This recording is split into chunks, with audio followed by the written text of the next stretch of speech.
We have got to shut down their internet presence, which is posing the principal threat to us. Well, that's Hillary Clinton. She says she wants to cut the Islamic State off. She wants to get rid of them. Listen, she knows what we know, that this internet has been one of the organization's most powerful, if not most powerful, recruiting tool. That was at a campaign event in New Hampshire Tuesday.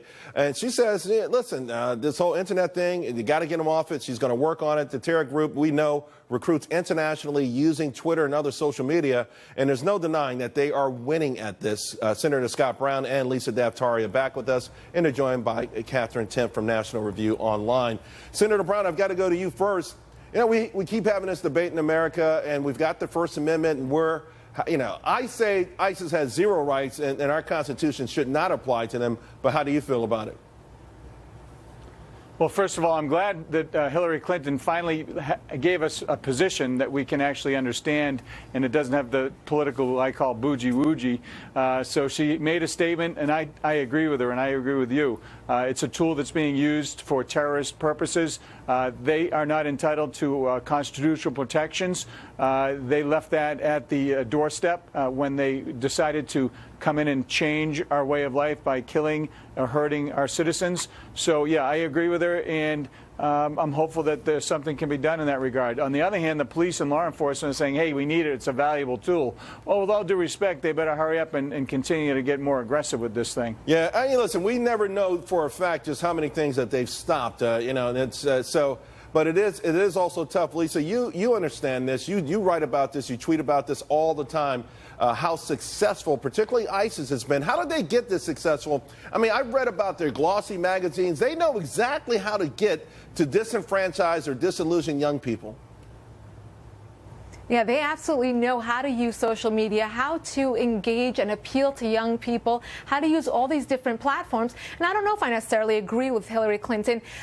Look, the debate has been out there for a very long time. Do we get them off of these American platforms, or do we use it for intel purposes? Meaning, if they're going to be on these platforms anyway, why don't we glean that information and find out what they're doing, where they're doing it, and how they're doing it? Yeah. But that being said, how about the challenge that stands? Look, anybody with a black washcloth at home, whether they're sitting in New Jersey or Syria or Iraq, anywhere, can say that they're part of ISIS. So if we shut them down in Syria and Iraq, how about those that are in the U.S. or in Europe? There are 50,000 or more accounts. They're good. If you shut them down, they'll just open up a new account. So, I mean, there are all these different challenges. I don't think it's going to be as easy to now all of a sudden stop. So I would change this wording from shut them down to maybe get in front of them. Katherine, what do you think? I think it's a dumb idea. I'll just say it because, like what she mentioned, it's not possible. You shut down an account, you can just open a new one. And if you can track the account, why not use the information from that account rather than shutting it down totally? It sounds good in theory, but it's just not possible. Like, in theory, I want a pony, but I know that it can't happen. Oh, man, I thought you had one. I thought that's how you got to the studio. No, not like that. But here's Charles, the thing. Charles, yes, sir. Charles. Go ahead. Charles, you can actually buy a pony, and a pony, unless you fall off while you're doing a 100-jumper thing, isn't going to kill you. These are people who are out here to change our way of life. They're specifically, some of them lone wolves. They're reaching out to influence our youth, and we have an opportunity to monitor it, certainly, and shut it down. And I agree with her. I don't think it's stupid. I don't think it's a dumb idea. I think it's common sense, and for once, we may be ahead of the curve instead of being reactionary. But, Katherine, you don't think it's possible? How do we shut it down? How do we shut it down if they can just reopen a new account? Well, here's the thing, Then you shut that one down as well. Yeah, I mean, listen, we do. I think we have the technology. There's one thing I think we all agree on, right? We have spent billions of dollars. We've supposedly have trained the Iraqi army. We're doing all these, we've launched a lot of sorties against ISIS. But this is a group that is stronger right now than they were a year ago, despite our efforts. And I think the efforts have been feckless. Nevertheless, if you add it all up, it's a lot of money and a lot of lives. Lisa, what is it going to take to beat them?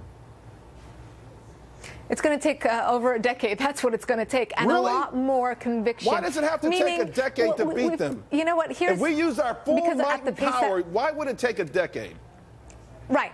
Well, I'm just saying at the current pace that we're moving, it's going to take more than a decade, meaning, the narrative that's being pushed by our government that we're pushing them back in Syria and Iraq might be true because they have lost about 10% of their land from January till now. But at the same time, they're gaining lands in Libya and in Afghanistan and in parts of Egypt's Sinai Peninsula. So where we're killing militants, they're gaining recruits.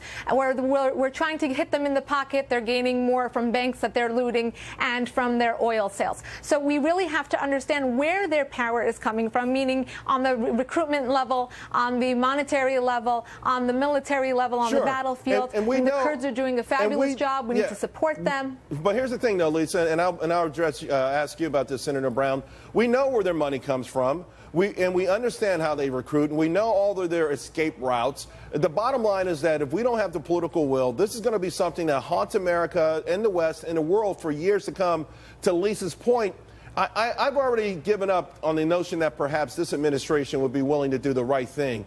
But how important is it that the next administration steps up to the plate? Well, Charles, if you're asking me, it's huge. I think this administration, based on the folks that work for him, have missteps, miscalculations, a lack of leadership when it comes to our foreign policy, drawing a line in the sand and doing nothing when that line was violated. Our allies don't trust us. Our foes, ISIS in particular, they don't fear us. So as a result of the kind of the half steps and going in a tepid manner and not doing the complete and total things, taking ground troops off the table, relying merely on airstrikes. Right. It's disillusioned our allies, and it's emboldened our foes. Yeah, it certainly has emboldened ISIS, which is a lot stronger now than it was a year ago. Not JV for sure. All right, guys, thanks a lot. Hey, Russell Wilson scoring big bucks today. He signed a contract extension with Seattle Seahawks, and believe it or not, I think the guy got a raw deal. But we're going to ask you, someone who does know a thing or two about football and winning. Former NFL quarterback Joe Theismann is going to join us, and we'll discuss this deal and a lot more. We'll be right back.